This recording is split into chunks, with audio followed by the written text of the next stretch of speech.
It was 1 week before Christmas, December of '09, and my first reaction was, Christmas is next week, I can't be sick. So I had some familiarity with the illness because my sister Laurie, my older sister, had been living with it for, I think, 5 years at that point. But really, that was my thing, was like, it's Christmas, I don't have time to think about this right now. In some ways, it was a little bit of a relief because some of my symptoms, one of my biggest symptoms was cognitive issues, and I was actually afraid I had early onset Alzheimer's. So in some ways, and having some familiarity with MS and thinking also about Christmas coming up, I think that eased the diagnosis a little bit. I was working for a doctor, and I was making mistakes left and right.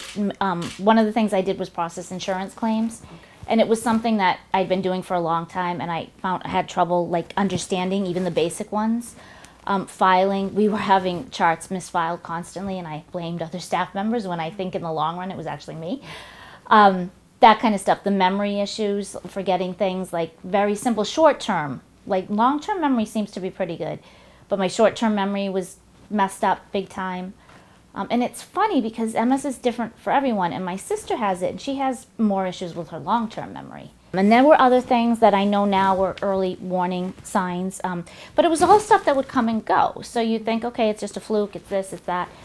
What finally did it was I had a weekend where I was running around, kind of like a crazy person, and the next week I started having this tingling in both feet. And it was numbness too, but mostly it was like, it could be like you're walking on the beach, but it was November. The sand in your shoes type of feeling, and within a week it moved up on my legs very quickly. And then I was like, oh, something's not right. And I went to my doctor, and I have to say I was luckier too, because I got my diagnosis within a month, and most people, it can be so obscure, it can take over a year, if not longer.